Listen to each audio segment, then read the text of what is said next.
Bienvenue dans le débat de France 24. Il y a 2 ans, en Algérie, un soulèvement populaire pacifique démarrait pour réclamer le départ du président Abdelaziz Bouteflika, alors candidat à un 5e mandat, bien que rendu impotent par un AVC. Les manifestants exigeaient aussi le départ de son clan et l'avènement d'un état de droit véritablement démocratique. 2 ans après, les changements sont loin d'être à la hauteur des attentes, même si le nouveau président Abdelmadjid Tebboune a apporté des gages ces derniers jours aux revendications du Hirak à travers la grâce de dizaines de détenus d'opinion, la dissolution de l'Assemblée nationale et l'annonce de législatives anticipées. Mais ce lundi 22 février, malgré les restrictions liées au Covid-19, des milliers d'Algériens sont à nouveau dans la rue, à Alger et ailleurs dans le pays, à Annaba, à Béjaïa ou encore à Oran. Alors 2 ans après le début du Hirak, la révolution est-elle toujours en cours? On en débat ce soir avec mes invités, Karim Ouachek, militant, représentant du collectif démocrate républicain, un collectif de diaspora qui manifeste à Paris pour la démocratisation de l'Algérie. Bonsoir.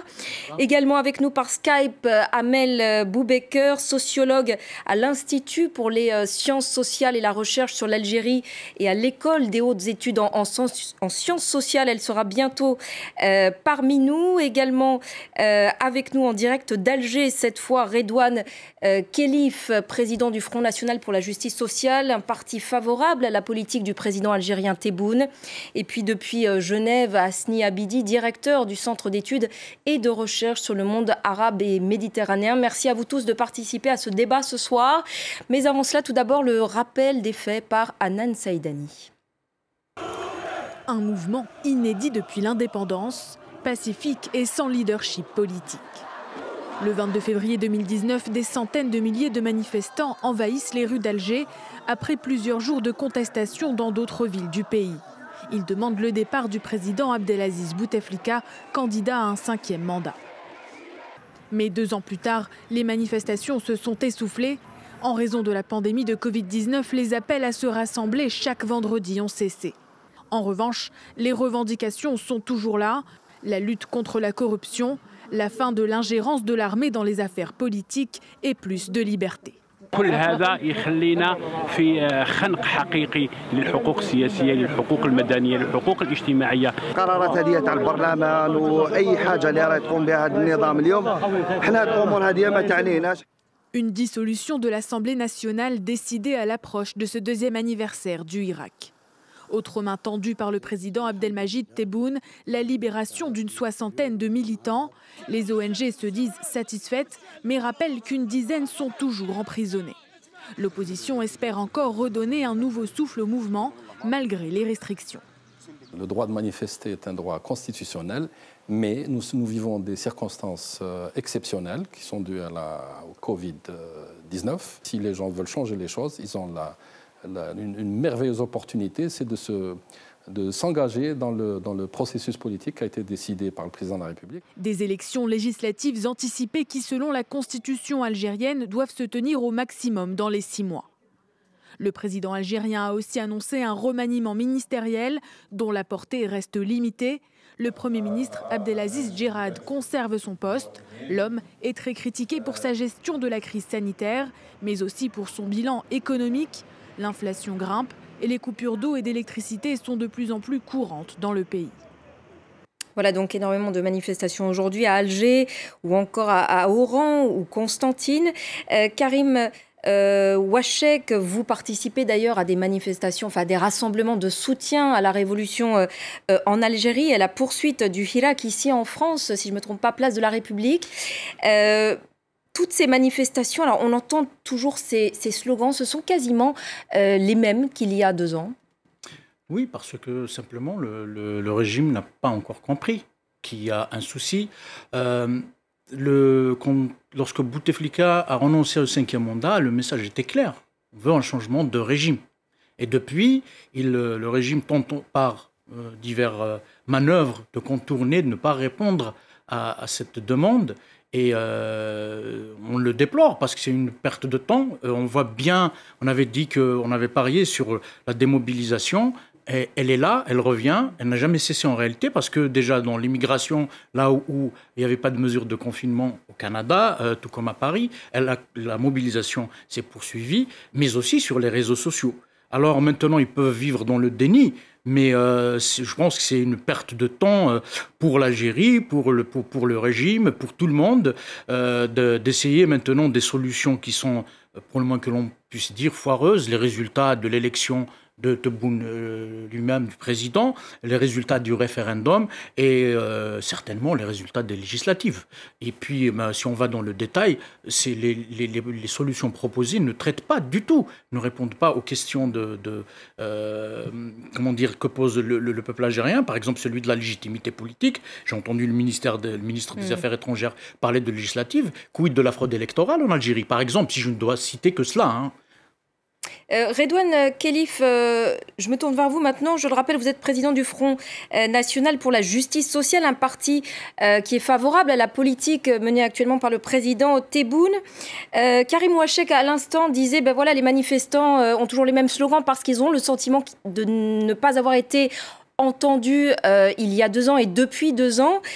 Comment est-ce que le pouvoir entend cette phrase ?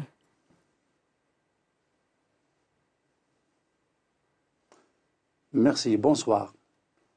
Au Front National pour la justice sociale, il faudrait savoir qu'on n'a pas soutenu le président Tebboune lors des élections du 12 décembre, mais qu'on avait appelé, on était parmi les premiers à appeler à ce processus, et à aller à des élections présidentielles qui ont eu pour résultat le président actuel de l'Algérie, qui est M. Abdelmajid Tebboune. On considère que c'est un premier point de stabilité dans un climat qui était électrifié déjà, et avec une forte demande du Hirak, du peuple algérien, qui aspire à un changement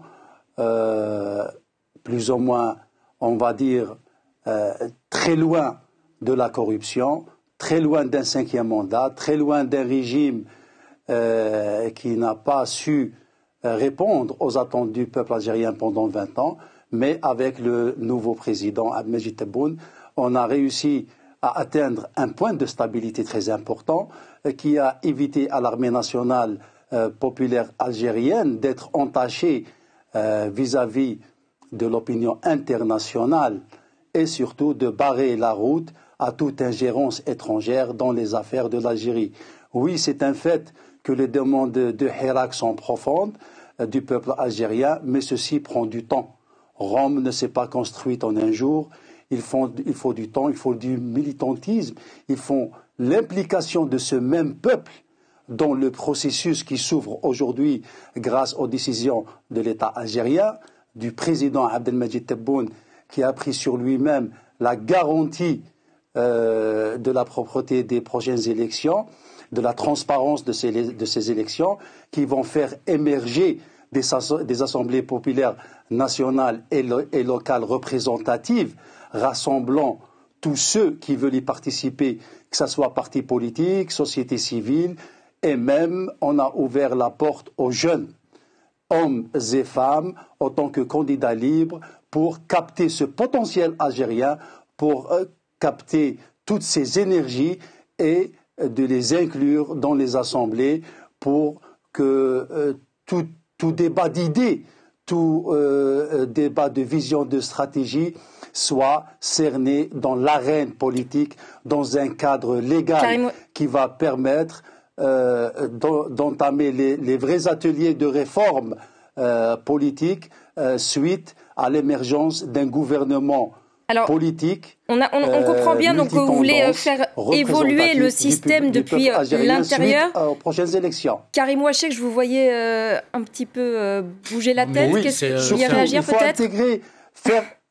Alors, on va peut-être laisser tout le monde s'exprimer. Peut-être Karim Ouachek, juste, si vous voulez réagir sur ce qui vient d'être dit. Oui, bien sûr. Enfin, c'est des discours que l'on entend depuis très longtemps. C'est comme si l'histoire de l'Algérie avait commencé avec les Hirak. Non, ça fait des années. Le peuple a investi. On a entendu, dit que le peuple devait s'impliquer. Le peuple s'est impliqué. Et la pseudo-ouverture démocratique depuis 88, on a fait en sorte de détourner, de mettre au pas, etc., toutes les entités d'opposition, de contre-pouvoir en Algérie. On a tellement poussé la logique très loin que l'on vient à ce que le système s'est quasiment effondré de lui-même. en poussant jusqu'à la caricature le maintien de Bouteflika au pouvoir, et qu'on nous dise aujourd'hui donc le peuple est impliqué. Et puis autre chose, en parlant encore, c'est comme si on était dans un discours de campagne électorale, c'est-à-dire on ouvre la porte aux jeunes. Personne n'a demandé d'ouvrir la porte aux jeunes ni de la fermer. On demande d'avoir des élections propres, libres après au peuple algérien, d'élire des jeunes, des vieux. Et pour vous, la réponse n'est pas adaptée à la demande. Carrément, mais ça, on veut séduire tout simplement un électorat. Alors, revenons donc justement sur ces revendications de ce mouvement qui est d'ailleurs extrêmement hétéroclite. Je souhaitais donc en parler avec Amel Boubaker. On a retrouvé la liaison avec vous. Bonsoir Amel Boubaker.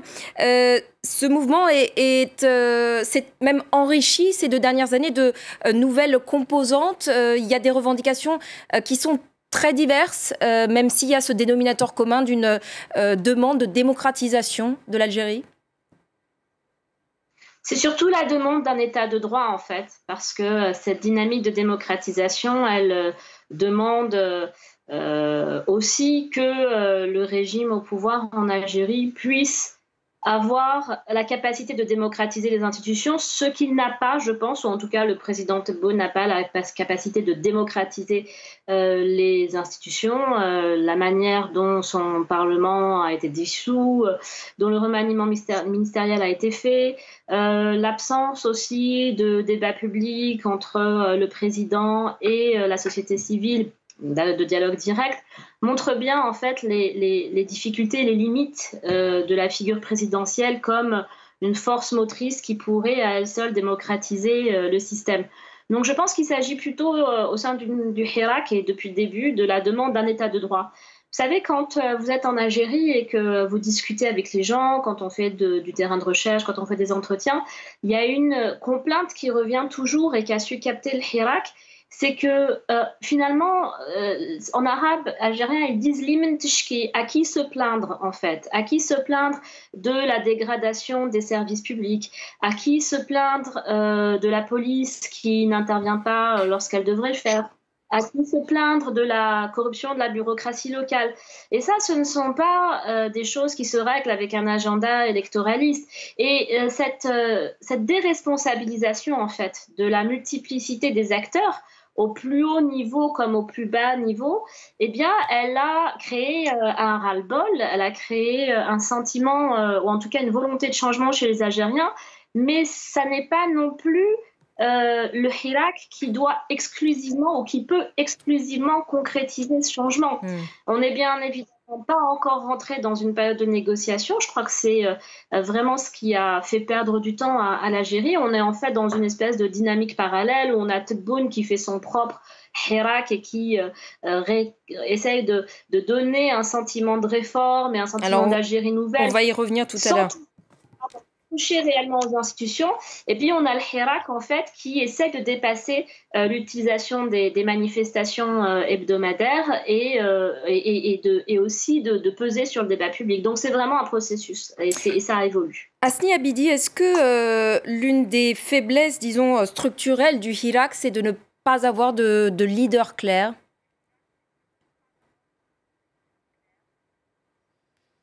Ça fait débat, mais c'est très difficile de trancher et de répondre à cette question. On a bien vu que le Hirak, justement sans leader, ou en tout cas autoproclamé, il a réussi quand même à perdurer. Il a un côté aujourd'hui pérenne. Pendant presque une année, il n'a pas cessé de militer en faveur de la libération de plusieurs acteurs du Hirak, plusieurs aussi militants des droits humains et aussi plusieurs journalistes arrêtés injustement par le pouvoir. La question évidemment de la représentation politique, c'est une autre question, elle est parallèle et elle se pose. Elle s'est posée plusieurs fois, puisque, comme vous le savez, il y avait plusieurs alternatives, plusieurs réunions, justement démocratiques. Le dernier en date, bien sûr, le groupe des 22. Donc, je crois que les plateformes alternatives existent en Algérie et qu'on n'a pas besoin vraiment de leaders, de chefs, et qui, d'ailleurs, cette opération nécessite du temps, nécessite du travail au sein de tout le Hirak. Quel est le mode de représentation? Mais il existe bien des acteurs, il existe aussi des alternatives alternatives, des chefs de partis politiques en dehors des partis proches des pouvoirs qui peuvent très bien négocier avec le pouvoir. Le pouvoir n'a pas besoin d'acteurs du Hirak pour amorcer un dialogue direct. Votre question, vous la posez, mais aussi elle touche une autre question, à mon avis, essentielle, c'est la question du pouvoir. Pourquoi encore une élection alors que l'Algérie a connu des élections avec un taux de participation le plus bas depuis l'histoire de l'Algérie, donc le référendum sur la Constitution, et avant cela, l'élection de Tebboune. Tout simplement parce que le pouvoir algérien a un élément constant depuis plusieurs années, c'est qu'il est attaché à un formalisme électoral. Peu importe le contenu, mais chaque fois qu'il est confronté à une crise, il convoque des élections. Mais on a bien vu que malheureusement, organiser des élections, convoquer des élections, ça ne résout pas la crise dans un pays qui complètement asséché, le président absent durant 3 mois, il n'y avait plus de politique et c'est pourquoi le président, on a bien vu qu'il y a une certaine précipitation de la part de la présidence pour tenter de reprendre un petit peu les choses en main, la politique, parce qu'il n'y a plus de politique, il a voulu introduire une dose de politique, surtout depuis aussi les restrictions sanitaires. Redouane Khalif, rapidement, vous vouliez peut-être réagir à ce qui vient d'être dit ? Oui, par rapport au Hirak et par rapport au peuple algérien, le Hirak, c'est une idée. C'est une idée immortelle, comme l'a dit le feu Bourga. Et le Hirak, c'est un état d'esprit. Nul ne peut se mettre en position de porte-parole du Hirak. Le Hirak a tenu son congrès le 22 février 2019, dont il a établi un cahier de charges auquel tout le monde doit se conformer, classe politique, ou activistes, ou tous ceux qui veulent tendre vers une Algérie qui répond aux espérances du peuple algérien.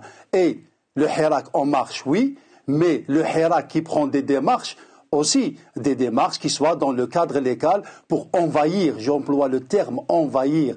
Le Hirak a une grande représentativité, il faut descendre sur le terrain, parler au Hirak, ne pas adopter la facilitation politique et de rester dans l'opposition et rester dans le reni et le déni de tout et de démarrer du néant. On ne peut pas aujourd'hui démarrer du néant et mettre à plat toutes les institutions qui sont acquises. Aujourd'hui, le problème en Algérie, c'est un problème d'hommes, de gestion, de figures qui apaisent le peuple algérien. Et je pense que le président Abdelmadjid Tebboune, ça va être une démarche historique.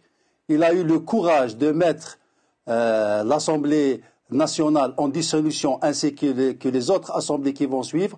Donc il faut saisir cette opposition, cette plutôt opportunité, et c'est à nous, acteurs ou hirakistes ou activistes, de partir, de s'impliquer et de pénétrer ces arènes politiques pour réaliser nos projets et réaliser les projets des générations futures. Ce n'est pas de la démagogie. Alors justement, parce que les défis, les challenges aujourd'hui, tout le monde le sait, même les hirakistes, même les activistes sont sur le outside, sont sur l'étranger, sur le point de vue politique et économique. Alors justement, on va reparler des annonces du président Tebboune que vous évoquiez à l'instant dans quelques minutes, dans la deuxième partie donc, du débat, puisque la première partie est déjà achevée. Donc restez avec nous sur France 24. On se retrouve dans quelques instants après une courte page de pub et le résumé de l'actualité internationale.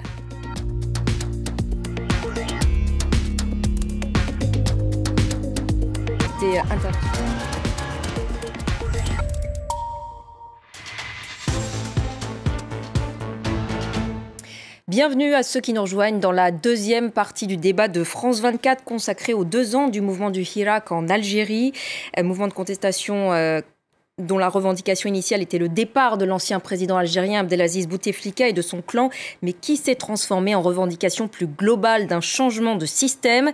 Alors toujours avec moi pour en débattre, Karim Ouachek, militant, représentant du collectif démocrate républicain, collectif de diaspora qui manifeste à Paris pour la démocratisation de l'Algérie. Également Amel Boubacar, sociologue à l'Institut pour les sciences sociales et la recherche sur l'Algérie, ainsi qu'à l'EHESS. Redouane Khalif depuis Alger, président du Front National pour la Justice Sociale, un parti favorable à la politique du président algérien Tebboune, ou en tout cas qui soutient la démarche actuelle du président Tebboune, et Hasni Abidi, directeur du Centre d'études et de recherche sur le monde arabe et méditerranéen. On va tout d'abord écouter un extrait du discours de jeudi dernier du président algérien Abdelmadjid Tebboune.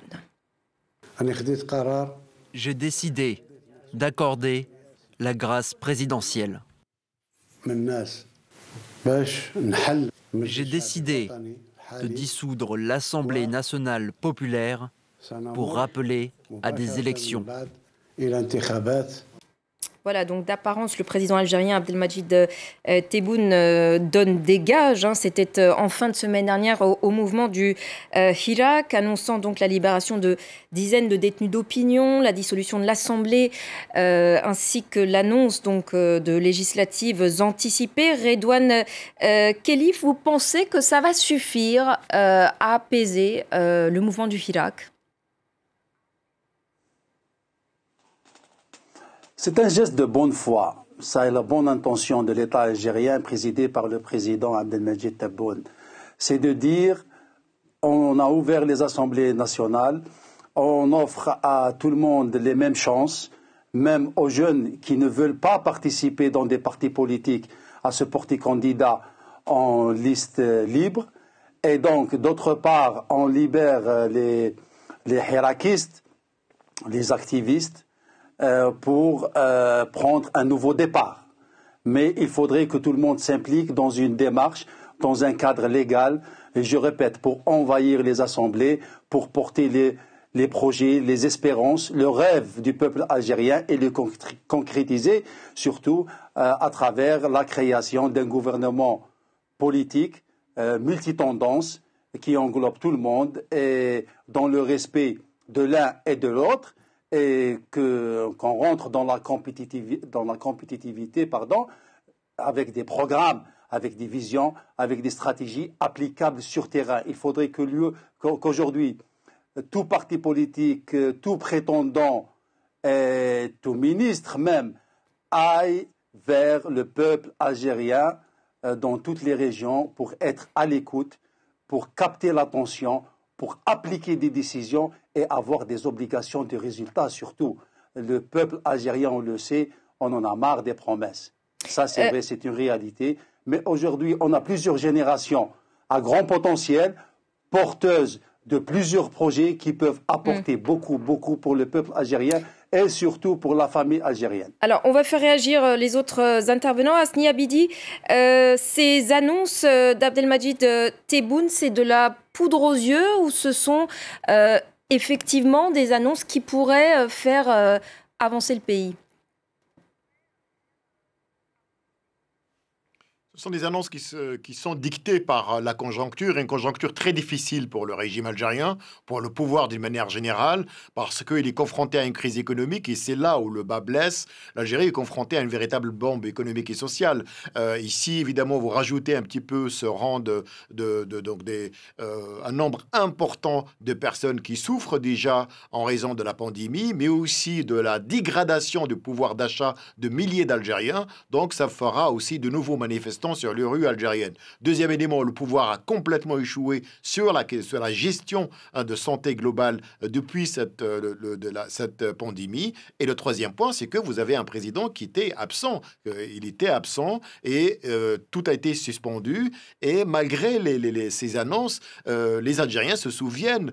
Donc, il y a une année exactement, il y avait aussi une série de libérations, d'élargissement de plusieurs activistes, plusieurs droits de l'hommistes, plusieurs animateurs de Hirak, mais ensuite la machine sécuritaire évidemment s'est encore mise en marche et plusieurs manifestants, plusieurs animateurs de Hirak ont été arrêtés. En quelque sorte, la confiance est rompue et il est difficile d'établir son propre calendrier, soit d'élections ou bien sûr de mesures, sans vraiment sans se frotter à la réalité, sans qu'il y ait une caution un peu plus large et pas seulement recevoir ce qu'on appelle en Algérie les partis légalistes, c'est-à-dire les partis qui soutiennent la démarche du président. Donc en quelque sorte, ces décisions, oui, c'est vrai, il y a un geste de bonne volonté, mais on ne peut pas construire la politique avec des gestes de bonne volonté.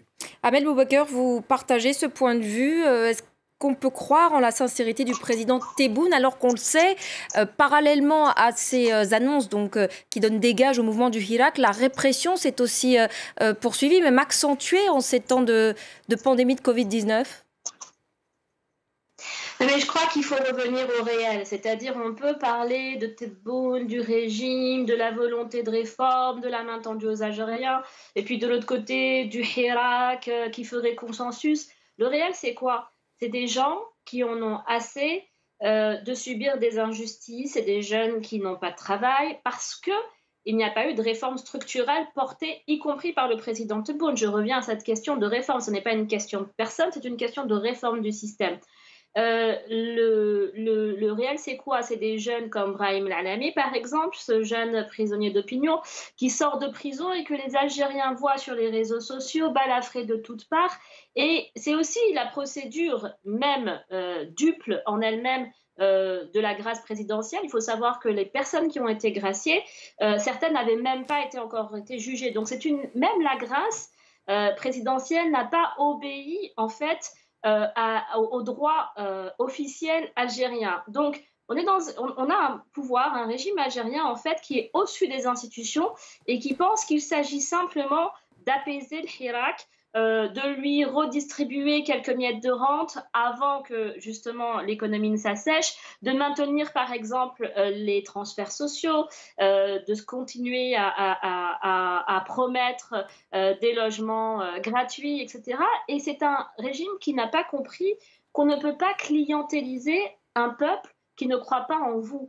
Il faut avoir la capacité d'être un patron. Aujourd'hui, Tebboune et son entourage n'ont pas la capacité d'être un patron, même si je voudrais être cynique. Il n'a pas la capacité organisationnelle, financière, et il n'a pas non plus renouvelé une vision de gouvernance qui permettrait de laisser s'épanouir le Hirak, de laisser le Hirak faire des propositions à partir de son autonomie et non pas de considérer que le Hirak doit à tout prix rentrer dans la feuille de route du pouvoir qui de siffler à la fin de la récréation, de dire écoutez, on vous donne des élections, on vous a donné un nouveau président, on n'en parle plus, et puis on laisse les questions des avantages des militaires de côté, et puis arrêtons de parler des questions qui fâchent et construisons l'Algérie de demain, main dans la main. Ça ne sera pas possible tant qu'il n'y a pas de réforme structurelle, institutionnelle profonde. Karim Ouachek, vous partagez ce qui vient d'être dit, en quelque sorte, ces annonces, c'est un peu un alibi du président pour tenter de récupérer le mouvement du Hirak, le faire rentrer dans le système. Vous avez utilisé le bon mot, c'est-à-dire que ne perdons pas de vue que ces détentions sont le fait du régime, elles sont abusives à travers donc l'instrumentalisation de la justice. Je le rappelle, il y a encore des dizaines de détenus d'opinion malgré ça continue la libération d'une quarantaine de détenus d'opinion. Il y a une duplicité quelque part dans cette démarche. Mais donc il s'est constitué quelque part des otages qu'il libère aujourd'hui pour dire, il s'est constitué un alibi pour dire que je suis de bonne foi. On ne va pas déplorer le fait que des détenus soient libérés, c'est une bonne chose. Mais cela ne doit pas nous détourner du problème de fond que vit l'Algérie, à savoir celui de la nature du régime.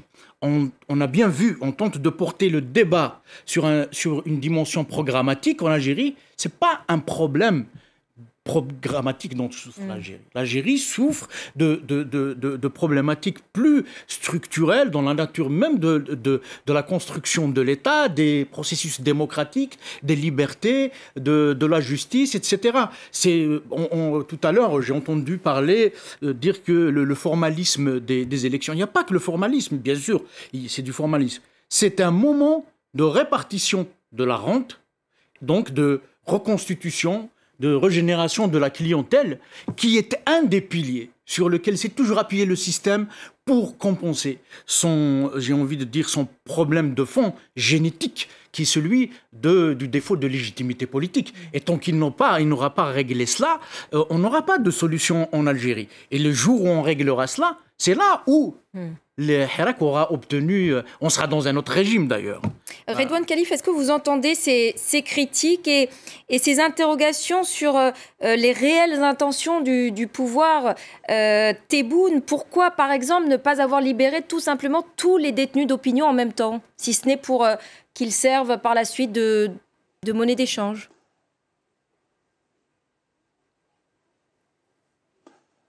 Je respecte les avis de tout le monde par démocratie, et c'est la démocratie d'ailleurs. Je voudrais revenir juste sur un point, c'est que la crise économique et la crise sanitaire, c'est une crise mondiale qui a frappé les pays plus forts, même européens, même aux États-Unis. Et qu'en Algérie, je pense qu'on s'en sort à bon compte, avec une économie qui se maintient, avec des transferts sociaux qui sont toujours maintenus, et c'est important, surtout pour ce qu'on appelle les zones d'ombre, le soutien de l'État, il est toujours présent.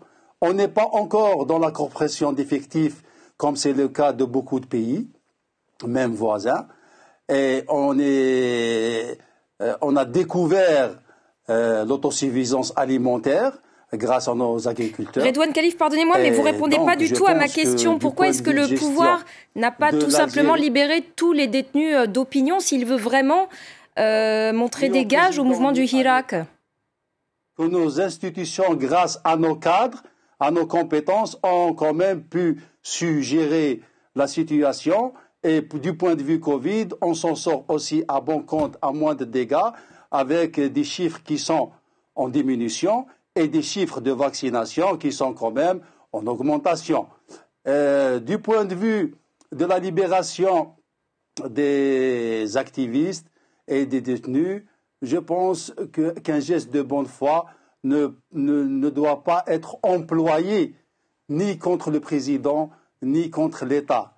À l'inverse, on doit tous se rassembler, on doit tous dialoguer surtout, on doit tous s'écouter, on doit tous se respecter pour pouvoir installer un climat politique sain qui permettra à tous ceux qui ont l'ambition, qui portent un projet et qui veulent préserver l'Algérie, la souveraineté de l'Algérie, la souveraineté du peuple algérien, et ce n'est pas de la démagogie, il faudrait qu'on s'écoute, qu'on se parle et qu'on converge vers le même point, c'est de sauvegarder le patrimoine de nos chouhadas dont on a l'obligation de le préserver et d'aller vers l'Algérie, vers sa place internationale qui lui a été promise. Alors, pour revenir cette fois sur ce dont on débattait, à savoir la détention toujours d'un certain nombre, de dizaines de détenus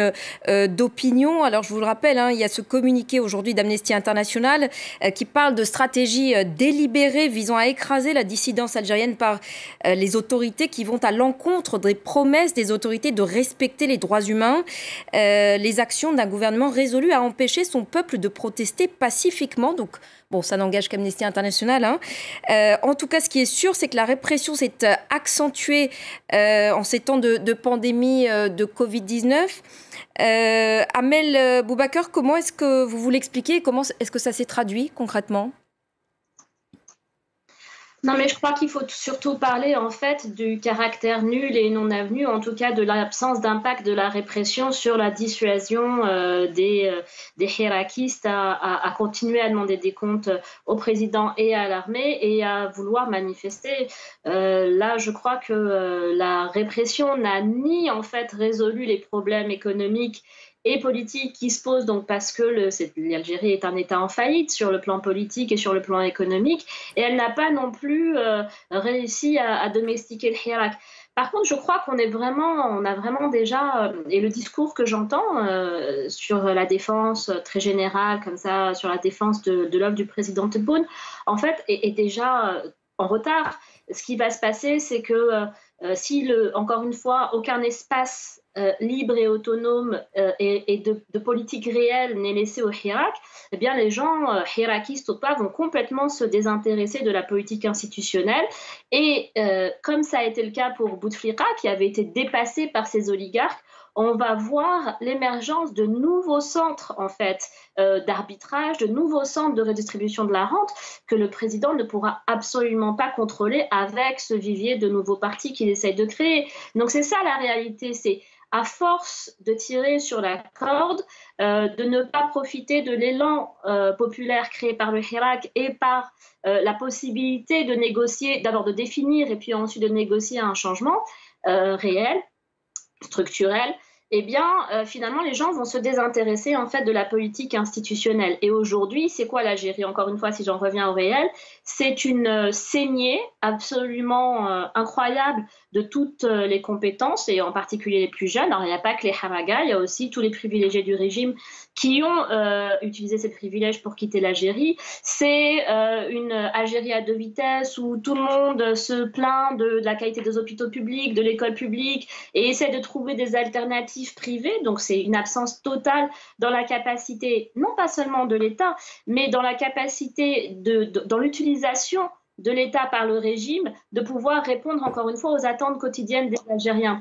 Donc c'est ça en fait l'urgence, c'est pas de se demander si Tebboune est un chic type ou pas, c'est véritablement de pouvoir anticiper le désintérêt des Algériens non seulement pour toutes les promesses qui leur sont faites, mais aussi pour toute solution qui sera proposée. Donc c'est ça moi qui m'inquiète, et c'est surtout aussi l'isolement de l'Algérie sur la scène internationale. Alors, on va y venir. Oui. On va y venir.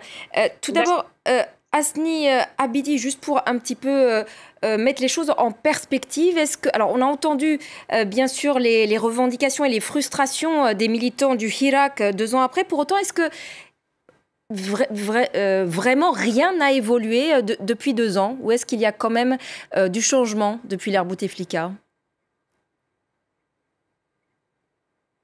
Écoutez, on ne peut pas faire un bilan définitif, mais un bilan d'étape est tout à fait possible, et on voit bien qu'il y a un grand décalage entre ce Hirak qui a produit une reconfiguration, même si elle est souterraine, elle est lente, il y a une véritable dynamique qui est à l'œuvre dans la société algérienne, dans les mouvements associatifs, par exemple, et qui travaille pour plutôt avancer certaines propositions démocratiques de changement, un changement bien sûr dans ce qu'on appelle dans l'ordre, c'est-à-dire institutionnel, constitutionnel, des véritables réformes et participations, un grand décalage entre cette société civile qui est émergente, ces acteurs qui sont le début finalement de probablement la classe moyenne ou la société civile de demain, avec un pouvoir qui est resté statique, qui n'a pas réussi à évoluer, qui est resté même prisonnier des anciens paradigmes de l'ancien régime, parfois même pire. Et on voit bien, dans l'absence de véritables propositions, il suffit que le président s'absente